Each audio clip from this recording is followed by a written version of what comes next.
शिवानी मेरी सहयोगी जुड़ गई हैं। शिवानी, 23 अप्रैल 2025 से पाकिस्तान रेंजर्स की हिरासत में थे। कई वीडियोस, कई पिक्चर्स इनके सोशल मीडिया पर भी आए। लगातार दबाव के बावजूद, और जैसा कि असीम भी कह रहे हैं, प्रोफेशनल एटीट्यूड तो आप पाकिस्तान से एक्सपेक्ट नहीं कर सकते हैं। लेकिन अब क्योंकि सीज फायर के भी लगभग 3 दिन बीत चुके हैं, पाकिस्तान ने इन्हें रिलीज किया है। कई और भी ऐसे सोल्जर्स हो सकते हैं जिनको पाकिस्तान ने एडमिट ही नहीं किया है कि वो उनके कब्जे में है। देखिए, फिलहाल यहाँ ऐसी जानकारी नहीं है, क्योंकि अगर भारत का कोई भी सोल्जर इनएडवर्टेंटली क्रॉस करता है तो पाकिस्तान भले इस बात को छुपाए, लेकिन भारत कभी भी अपने सोल्जर्स को के मिसिंग होने को छुपाता नहीं है। वो ओन करता है एक एक सोल्जर्स को, पूरे मुस्तैदी से अपने सोल्जर्स के साथ, जवानों के साथ खड़ा रहता है। तो फिलहाल ये खबर जो पीके शॉ के बारे में आ रही थी, और जिसके लिए लोग कोशिश में थे, न सिर्फ विदेश मंत्रालय के अधिकारी बल्कि जो बीएसएफ के अधिकारी थे, वो सब प्रेशर माउंट कर रहे थे पाकिस्तान के ऊपर। बहुत सारी फ्लैग मीटिंग्स हुई, क्योंकि तनाव बढ़ा हुआ था भारत और पाकिस्तान के बीच में। तो पाकिस्तान जाहिर तौर पर अनप्रोफेशनल रवैया अपना रहा था, जैसा कि उसने सीज़ फायर को वायलेट करके भी किया। कई दिन लगातार सीज़ फायर वायलेट होता रहा, न सिर्फ स्मॉल आर्म्स के ज़रिए बल्कि लाइन ऑफ कंट्रोल पर जिस तरह से हैवी आर्टिलरी शेलिंग हो रही थी, लोगों को नुकसान पहुंच रहा था, सिविलियंस की जानें जा रही थी। ऐसे ही इंटरनेशनल बॉर्डर का वो इलाका, देखिए आपको बताऊं कि इंटरनेशनल बॉर्डर का जो इलाका है, वहाँ पर चाहे वो राजस्थान हो, पंजाब हो, जम्मू का भी एक क्षेत्र है, यहाँ पर बीएसएफ डिप्लॉयड होती है। तो जहाँ लाइन ऑफ कंट्रोल पर भारतीय सेना थी, मुस्तैदी से डटी हुई थी, यहाँ पर इंटरनेशनल बॉर्डर पर बीएसएफ के जवान लगातार न सिर्फ सीज फायर वायलेशंस को रोक रहे थे, इस तनाव के दौरान ऑपरेसिव एक्शन कर रहे थे पाकिस्तान की रेंजर्स के ऊपर। वहीं जहां पर हमारे पीके शॉ, जो हमारे बीएसएफ के जवान थे, जो पाकिस्तान के कब्जे में थे, उनको छुड़ाने की कोशिश भी लगातार जारी थी। लेकिन वाकई में अनप्रोफेशनल रहा, और जितना वक्त लगना चाहिए था उससे बहुत ज़्यादा वक्त लगा। लेकिन राहत की बात यही है कि अब हमारे बीएसएफ कांस्टेबल भारत में हैं। 10:30 बजे जो बीएसएफ के ऑफिशियल्स हमको बता रहे हैं, ऑफिशियल जानकारी दे रहे हैं कि 10:30 बजे उनको वाघा अटारी बॉर्डर से भारत में ले लिया गया है। और अब जो प्रोटोकॉल्स होते हैं, ऑफिशियल डीब्रीफिंग्स होंगी, उनसे बातचीत की जाएगी, उनसे पूछा जाएगा कि इतने दिनों में किस तरह का आपके साथ व्यवहार किया गया, कोई किसी तरह का टॉर्चर तो नहीं हुआ आपके साथ, या क्या कुछ बातचीत हुई। तो वो पूरा एक प्रोसेस होता है, और उस प्रोसेस को पूरा करने में थोड़ा वक्त लग सकता है। मेडिकल कराया जाएगा ज़ाहिर तौर पर अपने बीएसएफ के जवान का। अगर उनको किसी मेडिकल हेल्प की ज़रूरत होगी तो उनको एडमिट कराया जा सकता है, अगर उनकी कंडीशन में कोई कुछ भी इस तरह का दिखाई दिया। तो फिलहाल ऐसी कोई जानकारी नहीं है। सकुशल हमारे बीएसएफ के जो जवान इनएडवर्टेंटली क्रॉस किया था जिन्होंने, पीके शॉ, अब वो भारत लौट चुके हैं। और ये भारत के लिए एक बड़ी जीत भी है, क्योंकि जिस तरह का रवैया पाकिस्तान ने अपनाया है, कई ऐसे केसेस होते हैं जिसमें वो बहुत समय लगा देता है, फिर भी 20 दिन के अंदर इस तनाव के बावजूद अगर भारत ने इतना प्रेशर बिल्डअप किया पाकिस्तान के ऊपर, और अनप्रोफेशनल पाकिस्तान अप्रोच के बावजूद अब भारत में अगर हमारे बीएसएफ जवान लौट चुके हैं, तो ये बहुत बड़ी राहत की बात है भारत के लिए, बीएसएफ के लिए, और उनके परिवार के लिए। असीम, भारत का क्या क्या रुख रहा? मतलब कि 20 दिन लगे जरूर, लेकिन भारत ने किस तरह से दबाव बनाया? जी हाँ, लगातार जब से 23 अप्रैल को पीके शॉ उधर इनएडवर्टेंटली चले गए और पाकिस्तान रेंजर्स ने कैप्चर किया, तो भारत ने स्टूड बाय इट्स कांस्टेबल। ऐसा नहीं था कि उनको छोड़ दिया। हर मीटिंग में, हर फ्लैग मीटिंग्स, जो शुरू में फ्लैग मीटिंग्स भी हुई पाकिस्तान रेंजर्स के साथ, तो उसमें भी बड़ा स्ट्रांगली कहा कि एक जो हमारा कांस्टेबल है इनएडवर्टेंटली गया है। लेकिन उसके बाद रेंजर्स नहीं माने। लेकिन उसके बाद सडनली जो है क्रॉस बॉर्डर के हालात जो थे वो खराब हुए, फायरिंग्स भी हुई दोनों तरफ से। उसके बाद कोई भी किसी तरह की डेडलॉक हो गया और किसी तरह की टॉक्स नहीं हुई। लेकिन जब सीज फायर हुआ, डीजीएमओज मीट हुई, उसमें भी रेगुलरली टेकअप किया गया, एमओडी की तरफ से भी टेक ऑफ किया गया कि नाउ वो सिचुएशन जो है वो ठीक है। और इतना लंबा एक इनएडवर्टेंट है, ऐसा नहीं था कि वो बीएसएफ को कांस्टेबल को अटैक करने के लिए उधर चला गया था। वहां वो किसान गार्ड था। मैं आपको बता दूं, फेंस के उस तरफ भी किसानों की लैंड है, और जब किसान फार्मिंग करने के लिए जाते हैं तो किसान ये बीएसएफ कांस्टेबल साथ चले जाते हैं ताकि उनको कोई नुकसान ना हो। तो वहां से वो इनएडवर्टेंटली क्रॉस कर गया था। सो कोई मैलिफाइड इंटेंशन नहीं था।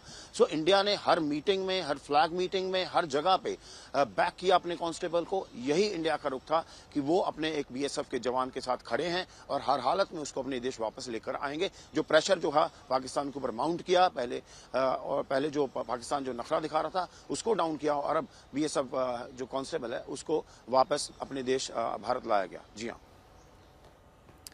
शिवानी, आप लगातार इस तरह के मामले कवर करती रही हैं। पुराने कई केसेस भी हमने देखे हैं जिसमें पाकिस्तान ने नानुकुर करी है, आनाकानी करी है, जैसा कि हमने पीके शॉ के केस में भी देखा। इस बार भी पाकिस्तान ने इस बात की आड़ ली कि वॉर चल रही है, वॉर जैसी सिचुएशन है, सीज फायर तक का इंतजार करना ज़रूरी था। क्योंकि मान लीजिए अगर आपका अटारी वाघा बॉर्डर टेम्परेरी बंद भी था, और भी तरीके हो सकते थे वापसी के।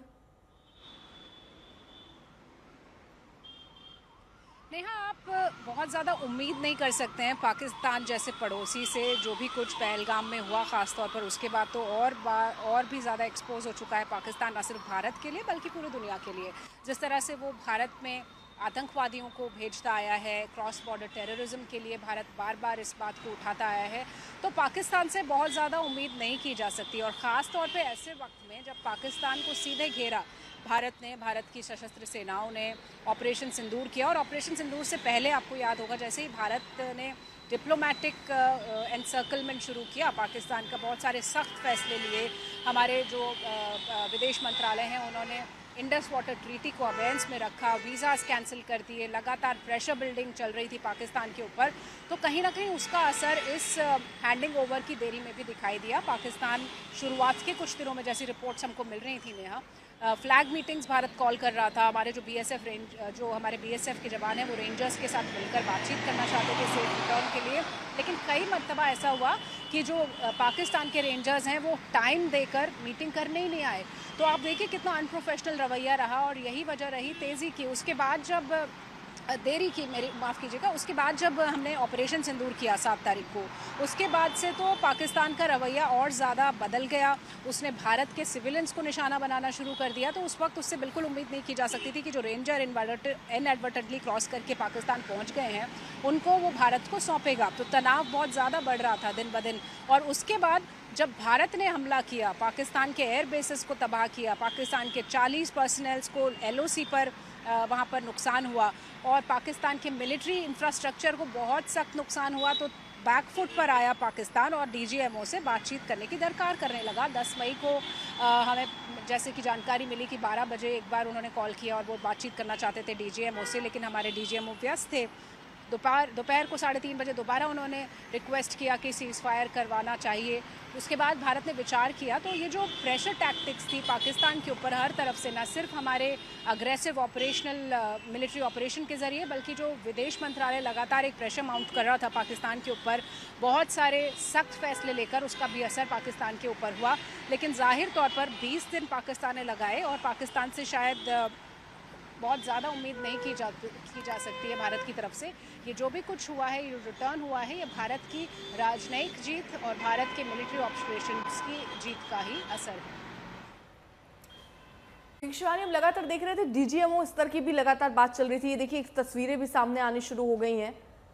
तो फिलहाल पाकिस्तान पर जिस तरह से दबाव बनाया गया, और BSF जवान जो हैं फिलहाल उन्हें लौटाना पड़ा है पाकिस्तान को। गलती से वो सीमा के पार चले गए थे और पाक रेंजर्स ने उन्हें पकड़ लिया था, और उसके बाद ऑपरेशन सिंदूर हुआ, जिस समय हालात ऐसे बन गए कि पाकिस्तान और अड़ियल रवैया अपनाने लग गया था। अब सीज फायर हुआ है, उसके बाद लगातार मीटिंग्स और बैठक जिस तरह चली, फोन पे बातचीत DGMO लेवल की रही थी शिवानी, उसका भी एक असर है। क्योंकि हमने देखा 2 बार DGMO की बैठक हुई और बातचीत हुई फोन पर, तो उससे ये साफ दिखता है कि उसी समय दबाव बार बार ये रखा जा रहा था पाकिस्तान के सामने कि आपको ये कदम तो उठाना ही पड़ेगा पहले, अगर आप सीज फायर की बात करते हैं तो।